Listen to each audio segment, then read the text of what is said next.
रही है। आज भी लोग अपने 5K के नोटिस का रिप्लाई दे के आ रहे हैं एनएसजी में। गाँव का तो मुगल काल से इतिहास है। Okay sir.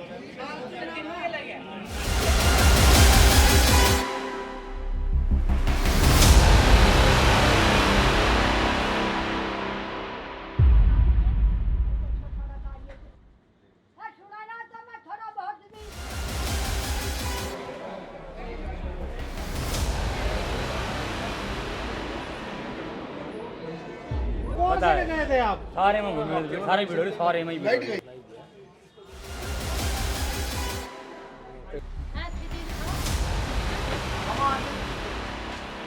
क्या लग रहा है जिनके नाम आए हुए, हमारा कोई आया ही नहीं है। राजधानी दिल्ली में दिल्ली एयरपोर्ट के बिल्कुल नज़दीक पूर्वी मेहराम नगर गांव में इन दिनों जो लोग हैं वो काफ़ी चिंतित हैं। उनको चिंता है कि उनका आशियाना कहीं उजड़ न जाए, क्योंकि एनएसजी की तरफ से लगभग 15-20 दिन पहले एक नोटिस दिया गया था जिसमें कहा गया था कि 30 सितंबर तक इस गांव के जो घर हैं उनको खाली कर दिया जाए, क्योंकि ये ज़मीन एनएसजी को दी गई है और अगर ये गांव खाली नहीं किया जाता है तो इस पर बुलडोज़र चला दिया जाएगा। और उसी नोटिस के बाद से इस गांव में रहने वाले तमाम लोग काफ़ी चिंतित हैं और उन्हें डर है कि कहीं उनका आशियाना उजड़ ना जाए।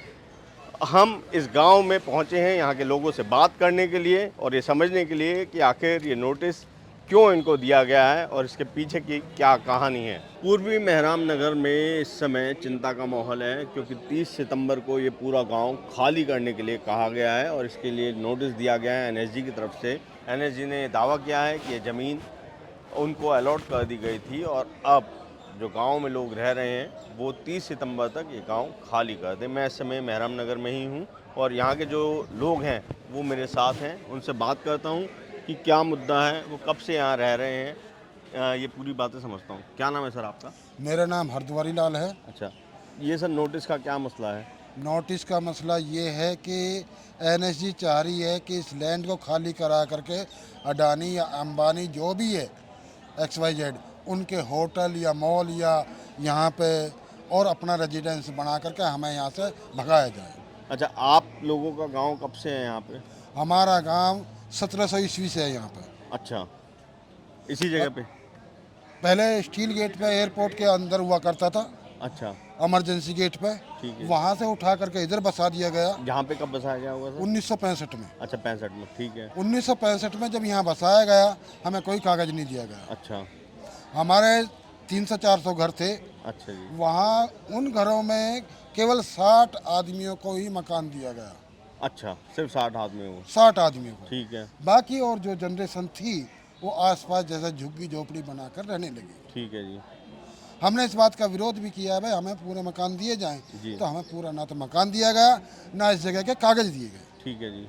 उसके बावजूद कैंटनमेंट बोर्ड ने हमें यहाँ पे किराएदार के रूप में रखा। अच्छा, ठीक है। उन 60 क्वार्टरों का किराया भी लेने लगे हमसे। अच्छा, 1975-76 से। ठीक है जी। और पानी का बिल, बिजली का बिल, सफाई का बिल वो हम अपने खर्चे से दे रहे हैं।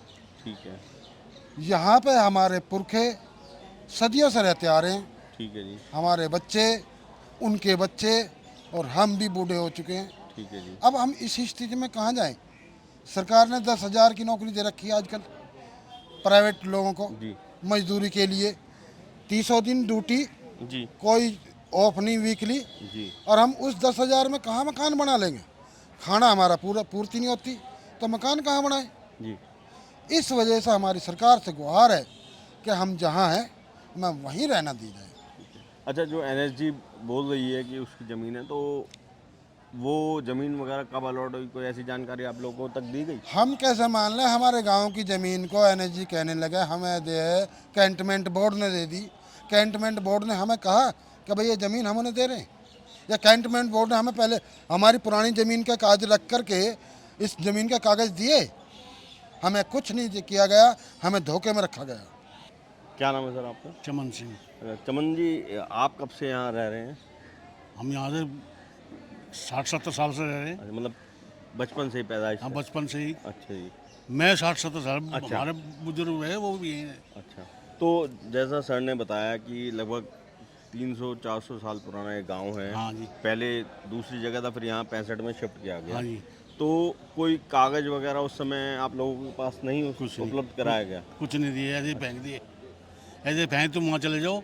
अच्छा। और वो बोले जी हम 60 आदमी, हमारे बच्चे बोल क्या कि जो उसके आसपास की ज़मीन है वहाँ बना के आप रह लो। अच्छा, सिर्फ मौखिक तौर पे सब खा मौखिक, गए। हाँ। अच्छा, ठीक है।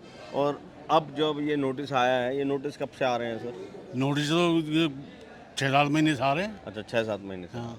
तो अब कल तक की जैसे इन्होंने बोली थी कि खाली कर दीजिए, हाँ। कल तक की मोहलत दी गई थी। हाँ। तो आप लोगों ने अदालत वगैरह में कहीं कोई हाँ, दरखास्त- स्टे लिया हुआ है, अच्छा, स्टे मिल गया है। मिल गया। ठीक है, तो अब आगे का क्या रहेगा आप लोगों का रुख?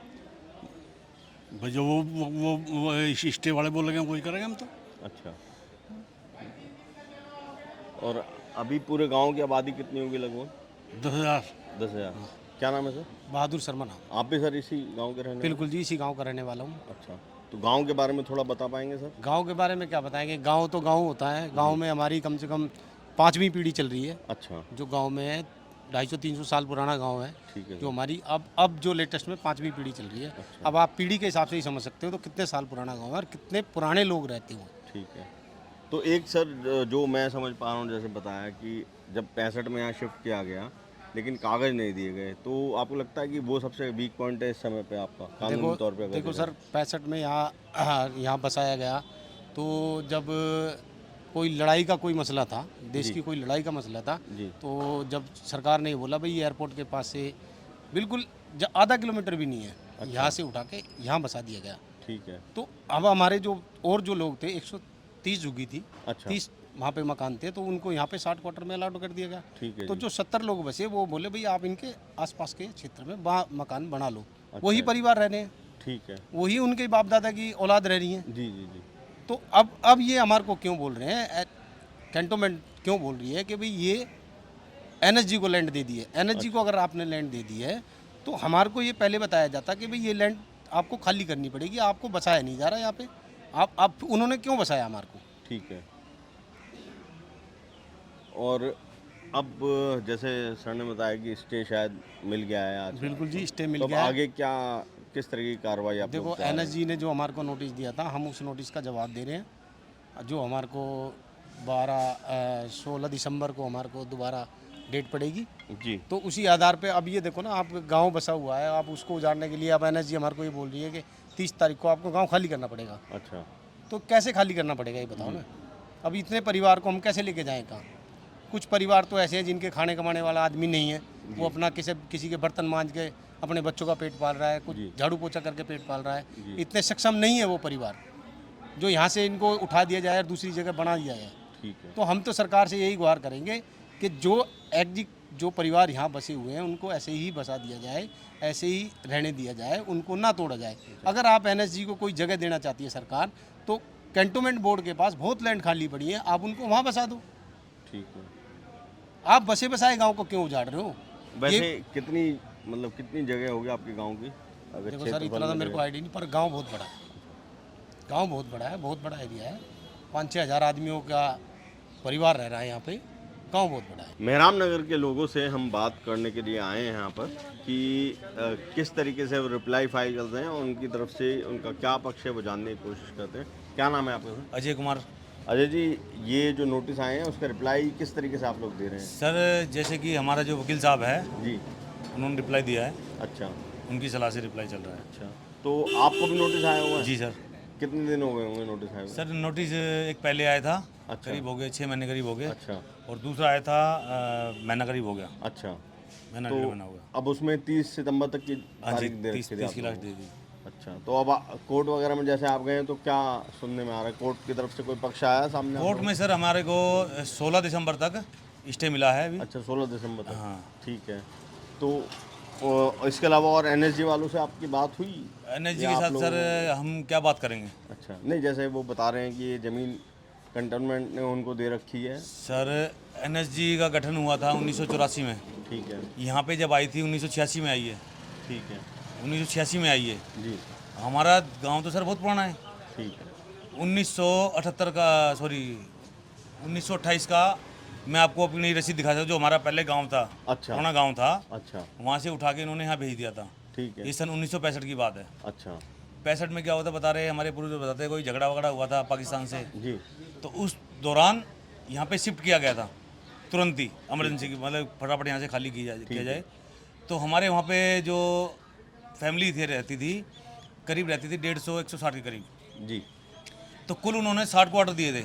अच्छा बाकी जो रह गए थे उनको बोला गांव वालों ने, भाई हम कहाँ रहेंगे, तो उन्होंने कहा था 60 क्वार्टर आपको बना के दे दिया है, बाकी जो जगह बड़ी हुई है जी। आप इसमें बनाइए और रहिए आप। अच्छा, तो हमें कोई डॉक्यूमेंट नहीं दिया गया था, नहीं दिया गया। लेकिन हमारे पास अभी एक ही प्रूफ दिखा पाऊंगा मैं आपको, हाँ, दिखा बाकी मैं कोर्ट में दिखाऊंगा। ठीक है जी। हाँ।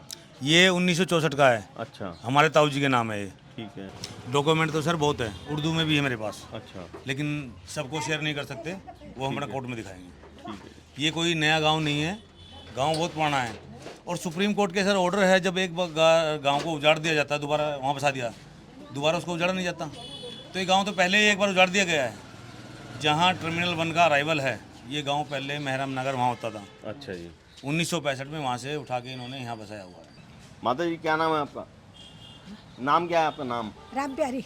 और कितनी उम्र होगी अंदाजन? है? उम्र कितनी होगी आपकी? मेरी 100 साल हो गई। 100 साल हो गई? जन्माष्टमी वाले दिन, इस जन्माष्टमी ये को? जन्माष्टमी को 100 साल हो गई। और यहाँ इस गांव में आप कब ब्याह के आई थी? कितने साल हो गए शादी हुए आपके? शादी यही हुआ, यहीं हुआ, यही शादी वाली करके। अच्छा, इसी गांव की भी है आप? हाँ, बेटी भी इसी गांव की है, बहू भी? हाँ, इसी गांव में शादी करके ले आया मेरे को तो। अच्छा, इसी गांव में लेके आए थे। हाँ। अच्छा, तो ये कितना पुराना गांव होगा? है? गांव कितना पुराना होगा ये? गांव तो बहुत कदीमी का है। अच्छा, कहा क्या पता लोग 500 साल का है, 1000 साल का है, ये तो कदीमी गांव है। अच्छा, हाँ, कदीमी गांव है। अच्छा जी। हाँ जी। तो अब ये ये एयरपोर्ट है ना, ये भी हमारे बाद में, हमारे हम आया जी के बाद बढ़िया। अच्छा, हाँ जी। ठीक है। हाँ, एयरपोर्ट। तो ये बताइए कि अब जो नोटिस आ रखे हैं यहाँ पे हाँ। खाली करने का जो बोला है, तो क्या लगता है आपको? अब ऐसे बताओ, जैसे मर पड़ के तो ये ढूंढ बढ़ा दिया है, अब आगे कहाँ टूट जाएगा तो कहाँ बैठेंगे और कहाँ जाएंगे, और कहाँ से लाएंगे लौट? अब तो हम बुढ़ा हो गए जी। आदमी तो गुजर गया, एक लड़का बच रहा है, वो भी रडुआ बंडुआ है। चला, अच्छा जी, क्या कर सकेगा? कुछ नहीं कर सकता। ठीक है जी। ये घर आपका ही है? है? घर आपका है ये वाला? हाँ, अब मेरा है। क्या नाम है माता जी आपका? तारावती। और कितनी उम्र होगी आपकी? मेरी होगी 75। 75 साल। अच्छा, तो आपकी शादी को कितने साल हो गए होंगे? मेरा भी इतनी नहीं पता मेरे को। नहीं, मतलब कितने साल से आप यहाँ? मेरी तो 10 साल की शादी में यहीं आई शादी होके। अच्छा, हमारे घर वहाँ थे जहाँ एयरपोर्ट है, अच्छा, गांव के आगे थे, अच्छा, वहाँ से उठा के फिर हमें सरकारी क्वार्टर मिले कैंटोनमेंट बोर्ड के। अच्छा जी। तो आपको क्वार्टर में रखा है? तो आपको भी नोटिस आया है वैसे या नहीं? नहीं। अच्छा, आपको नहीं आया? हमें नहीं आया। अच्छा, बाकी गांव वैसे ही यहाँ पे कितना पुराना होगा ये वाला? 65 से है? तो ये तो क्या करना जन कितना पुराना, हमारी शादी से भी बहुत 3 पीढ़ी तो हमारी होगी। अच्छा जी। 3 पीढ़ी होगी हमारी। अच्छा, हमारे दादा से यहीं गुजरे, हमारे ससुर भी, हमारे पति भी। हम पूर्वी मेहराम नगर के उस इलाके में आए हैं जहाँ पर जो 60 क्वार्टर हैं उनकी बात की जा रही है। 4 गलियाँ बताई जा रही हैं जो जिनमें 60 क्वार्टर जो है अलॉट किए गए थे, और इन्हें एक तरीके से बोला जाए तो ये पक्के घर सरकार की तरफ से दिए गए थे, और बाकी की जो ज़मीन है उसको बताया जा रहा है कि लोगों ने अपनी मर्ज़ी से वहाँ पर बसावट बनाई। यहाँ पर जो पुराने रहने वाले हैं उनसे हम बात करते हैं। क्या नाम है सर आपका? प्रेमचंद। अच्छा, प्रेम जी, आप कब से यहाँ रह रहे हैं? मैं बाई बर्थ यहाँ हूँ। अच्छा, बाय बर्थ। और मेरा जन्म जब वहाँ से विस्थापित किए गए थे ना, मैं एयरपोर्ट के सामने से, जी जी जी, पहले 1965 तक हम वहाँ थे। 1965 में वहाँ से उठा के हमें यहाँ बसाया गया था। ठीक है जी। तो उस समय क्या था कि हमारे घर ज़्यादा थे। अच्छा, 130-40 घर वहाँ थे। ठीक है। तो ये 60 ही क्वार्टर थे। अच्छा जी। तो वर्बली जब जो लोग बाहर रह गए जी, भाई 60 को तो उन्होंने दे दिया, हम्म, क्योंकि उनके पास में कैंटोनमेंट बोर्ड के पास लिस्ट है अच्छा, 60 लोगों की। ठीक है। अब वो लिस्ट हम नहीं कह सकते कि उन्होंने 1955 में बनाई है, 1960 में बनाई है। ठीक है। उसके बाद तो और भी फैमिली बड़ी होंगी वहाँ। जी जी, ठीक। तो ये 60 क्वार्टर तो यहाँ अब लगा लो कैंटोनमेंट बोर्ड के बने हुए थे, जो हम लोगों को मिल गए। जी अब जो बाकी रह गए उन लोगों ने भी गुहार लगाई कि जी हम क्या कर सकते हैं, जी। हमारी छत तो आपने छीन ली है। तो यहाँ काफ़ी सारी जगह जो खाली पड़ी थी, तो उन्होंने कहा कि आप ऐसा करो, ये जगह लैंड जो है हमारी है, ठीक है। जिसको हम मकान नहीं दे पाए हैं वो अपना किसी तरह से अपना इंतजाम अभी कर लो, अच्छा।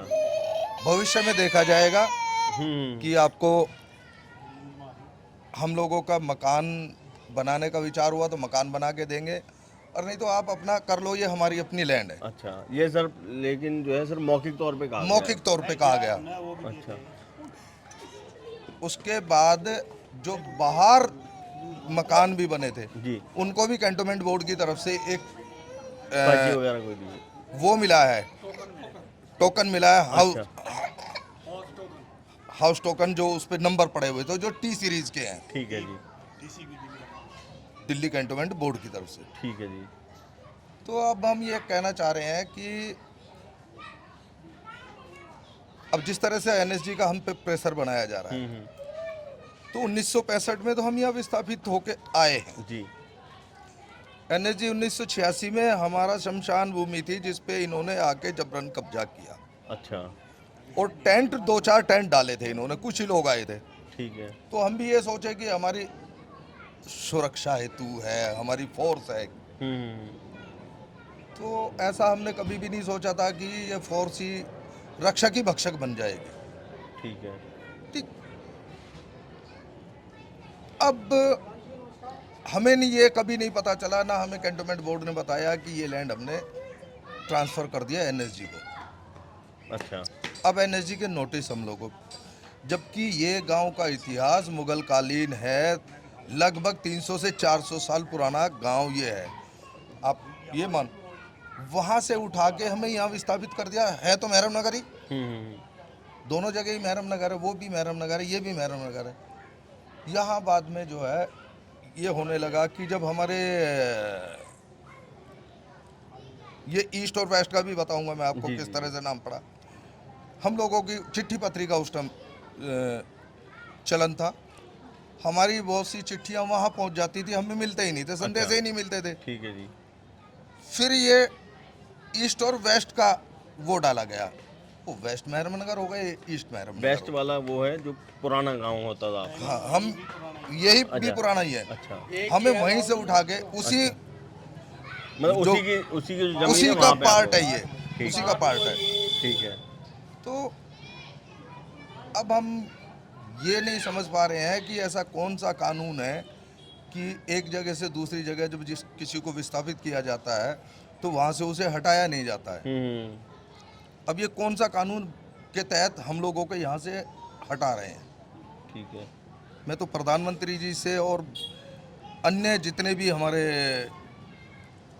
सम्मानित व्यक्ति ऊपर हैं, हाथ जोड़ के यही निवेदन करूंगा कि हम लोगों की समस्याओं का समाधान करें, ना कि हमारी समस्या बढ़ाई जाए। हम लोगों की तरफ ध्यान दिया जाए। हम अधिकतर यहाँ पे SC ST दलित समाज और OBC ये सब कम्युनिटी है यहाँ पे। ईस्ट महराम नगर गांव का जो मामला है उसको जानने के लिए हम एडवोकेट अभिलाष से बात कर रहे हैं, क्योंकि अभी इनकी तरफ से अदालत में भी जो है अपना पक्ष रखा गया है, तो पूरी कार्रवाई क्या है उसको समझते हैं इनसे। अभिलाष जी, जो ये पूरा मामला है उसमें पहले तो ये बताएं कि जो भी नोटिस ये सर्व किया गया है एनएसजी की तरफ से, वो क्या कारण है और क्यों सर्व किया गया है? मैं आपको एक बार शुरू से डिफाइन कर देता हूँ थोड़ा सा। पहले हमें PP एक्ट के तहत पूरे में नोटिस दिया गया था। उसमें ये बताया गया था कि भाई आप शोकोज नोटिस जारी करके हमें कारण बताओ। नोटिस में ये पूछा गया था कि आपको यहाँ से क्यों ना निकाला जाए और आपकी क्या लायबिलिटी और क्या डॉक्यूमेंट्स आपके पास। ठीक है। हमने उसके रिगार्डिंग अपना रिप्लाई दिया है इनको। रिप्लाई हमारा सब कुछ पहुँचने के बाद फिर इन्होंने अचानक से बीच में मामला ठप करके, होल्ड डाउन करके, अब दोबारा से कुछ 1-1.5 महीने में इन्होंने हमारे गांव में फिर दोबारा से PP एक्ट के 5A के नोटिस बांट दिए। उसमें क्लियर डायरेक्शन होती है कि डेमोलिश प्लस एविक्शन। अच्छा। आप उस चीज़ को ध्यान में रखें कि जब हम उस नोटिस के रिगार्डिंग जब दिल्ली हाई कोर्ट में गए तो दिल्ली हाई कोर्ट में हमने चीज़ें बताई, जज साहब के सामने चीज़ें रखी, जस्टिस के सामने हमने। उस नोटिस में बहुत सारी खामियां पाई गई। ये जो गांव है ये आज का गांव नहीं है, ये 300-400 साल पुराना गांव है हमारा। कुछ दिल्ली एंसेस्ट्रल प्रॉपर्टीज़ है सारी।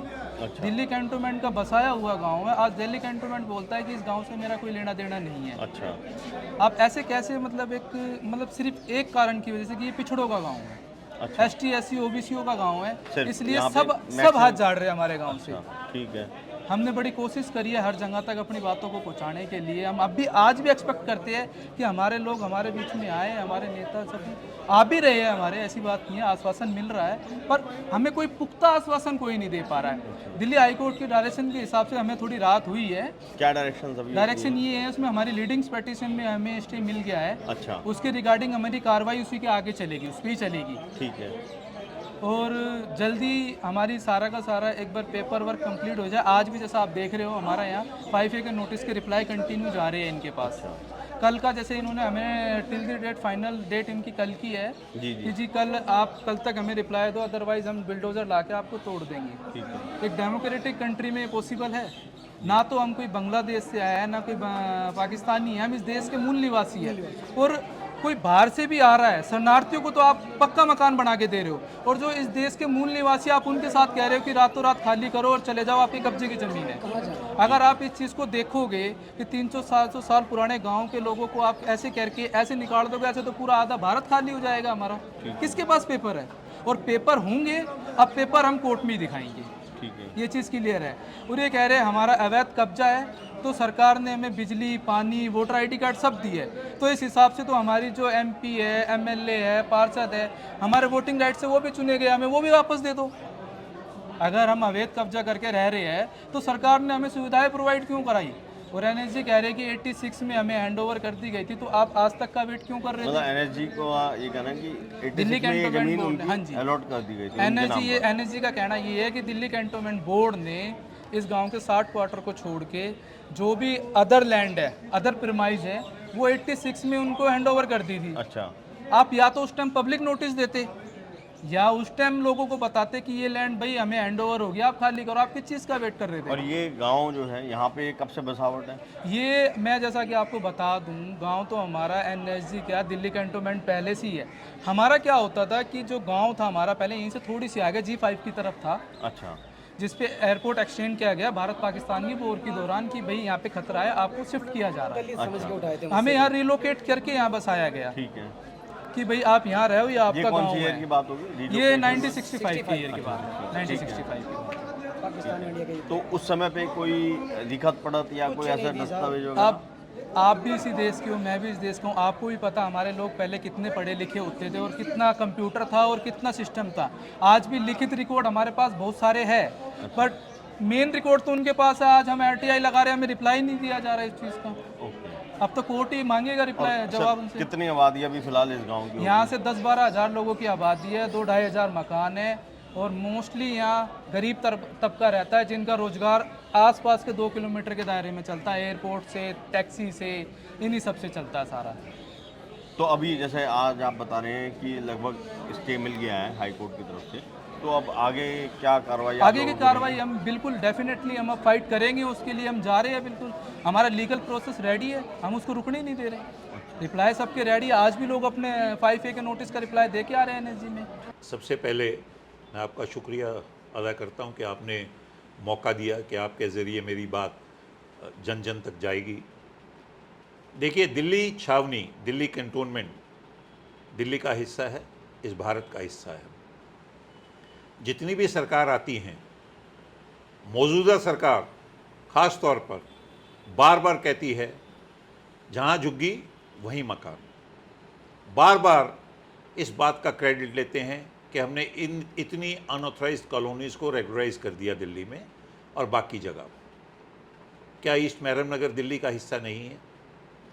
क्या ईस्ट मैरम नगर के साथ अगर बाकी अनऑथराइज्ड कॉलोनीज़ के साथ रेगुलराइज नहीं कर रहे तो क्या ये आर्टिकल 14 का डिस्क्रिमिनेशन नहीं है? क्या वजह है कि दिल्ली में, दिल्ली कैंटोनमेंट और ईस्ट मैरम नगर में वो सब हुक्म पास नहीं हो रहे जो बाकी जगह अनऑथराइज्ड कॉलोनीज़ में हो रहे हैं? बात बड़ा साफ है कि ईस्ट महरम नगर के लोग करीब 200-250 साल से इस गांव में रह रहे हैं। वहाँ पर सरकारी तंत्र के आदेशानुसार बिजली, पानी, सीवर व्यवस्था, स्कूल खोले गए हैं। हर परिवार ने, गरीब परिवारों ने अपनी जेब से पैसा लगाकर अपने मकानों को बनाया है।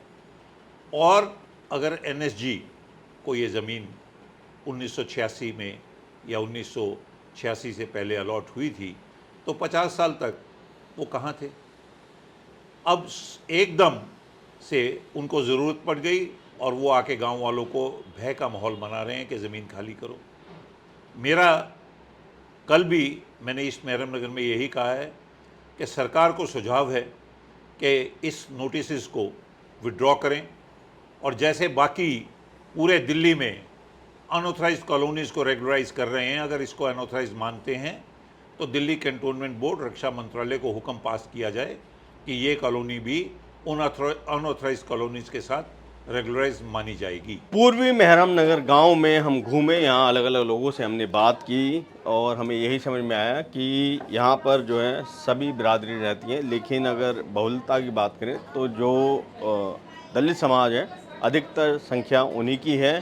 और लोगों का यही कहना है कि क्योंकि यहाँ दलित समाज के लोग ज़्यादा रहते हैं इसलिए इस गांव को ऐसे उजाड़ा जा रहा है। यहाँ पर जो पुराने लोग हैं उनसे भी हमने बात की। एक दादी भी यहीं पे है। 95 साल की हूँ मैं। अच्छा। पुराने घर दबे मुगलन के, अंग्रेजन के ज़माने थे हम। वहाँ हमारे दादा परदादा सरदादा 20-25 पीढ़ी हमारी वहाँ गुजर गई और 10-15 पीढ़ी यहाँ भी गुजर ली हमारी। ठीक है जी। हम बहुत पुराने हैं जी, यहाँ के नहीं हैं हम। क्या यहाँ बाहर के आए हो ना, वहीं पैदाश हमारे बड़े बूढ़े 25 पीढ़ी वहाँ गुजर ली होगी और यहाँ 15-20 यहाँ भी गुजर ली, आज के नहीं है। क्या नाम है दादी आपका? निर्मला। आपकी कितनी उम्र होगी जी? मेरी 80 साल की होगी। 80 साल। तो ये गांव का कुछ बता पाएंगे आप? कब आई, कितनी उम्र में आप आई यहाँ पे शादी कर? उम्र में जी मेरे शादी की परले वहाँ हुई मेरे उम्र में। ठीक है जी। मैं शादी होती सब कुछ वहीं हुई। कितनी उम्र होगी तब आपकी? जब तो मेरी 13 साल की शादी हुई। अच्छा, 13 साल की शादी। हाँ। तो 13 साल की उम्र में आप यहाँ आई थी? हाँ, जब आई मैं यहाँ। ठीक है जी। ठीक है, बच्चे मेरे यहाँ ही हुए हैं सब। अच्छा जी। और फिर इस तरफ कब आए आप लोग? इस तरफ ने तो जब घड़ी लोग आए मैंने। अच्छा। हाँ, सब बच्चे मेरे यहाँ ही हुए हैं जी। तो आपको कोई टोकन वगैरह दिया गया था, बताया? पहले लगाया, टोकन लगाया था। अच्छा। चौकड़े लगाया, सिल्वर टोकन था कि हमारे पता कहाँ कौन से बच्चे धो रहे हैं, जरूर टोकन। अच्छा। सिल्वर का भी है। अच्छा। इतना बड़ा टोकन है। ठीक है। अच्छा, पुरानी चौकट लगा कर हमारी में यहाँ, तो वो चौकट पता कहाँ टूट टाट किसी चीज में नहीं पता, जो रहा अच्छा। जो आया। अच्छा, ये टोकन है? हाँ, अच्छा, ये है टोकन आपका? ये टोकन। ये टोकन जो है कैंटोनमेंट की तरफ से दिया गया था आपको, है? हाँ। अच्छा। हमारे एक क्वार्टर मिला हमारा ससुरे के, एक ससुरे के 1 क्वार्टर में हम 6-7 हम कहाँ गुजार करते इसमें, जी जी जी। हैं? तो बता कैसे गुजार करते? उन्होंने कह दी उन्ना बोडवाल ने बाहर है, इनमें बना लो अपने, रह लो बच्चे गेल, चादर घेर घेर के, टीन घेर के गाड़ गाड़ के हम रहे जी। अच्छा। बहुत बुरी तरह रहे हम, बहुत बुरी तरह रहे हैं यहाँ। काफ़ी चादर गाड़ गाड़ के ऊपर, जब चादर गाड़ गाड़ जब रहे ऊपर नीचे बिस्तर बिछा के, अच्छा जी। बहुत काफ़ी रहे हम यहाँ। आज के नहीं है हम, काफ़ी साल होगी। और आप नोटिस वगैरह भी आ रखे हैं क्या? आए नोटिस हमारे पहले आए थे, अब तो ना आया, अब कैसे ना आया, अब नहीं आया ये घर। हाँ, बुढ़ा गया मारे अब मार चोरा है, ये बारह के मारे इनके आगे हो गए। ठीक है, मेरे नहीं आए, मेरे भी कुछ कोशिश, मेरे चलने ना जाता बाजू में। अच्छा। बाजू में चलने ना जा, पैर से भी ना चला जाता मेरे, चलन जाता मेरे से। नहीं तो मेरे कुछ कोशिश करो, मैं चलने की करो, कुछ दो, कुछ गाड़ी गुड़ी से चल जाऊँ, डोलियों कहीं। तो ये आपने सुना, ये जो गांव में पुराने लोग हैं, बुज़ुर्ग हैं, ये कई सालों से यहाँ रह रहे हैं। इनका ये कहना है कि कुछ एक घरों को टोकन भी दिया गया और फिर मौखिक तौर पर बोल दिया गया कि ज़मीन पर आपको जहाँ पर भी अपना झुग्गी बस्ती या घर बनाना है वो बना सकते हैं।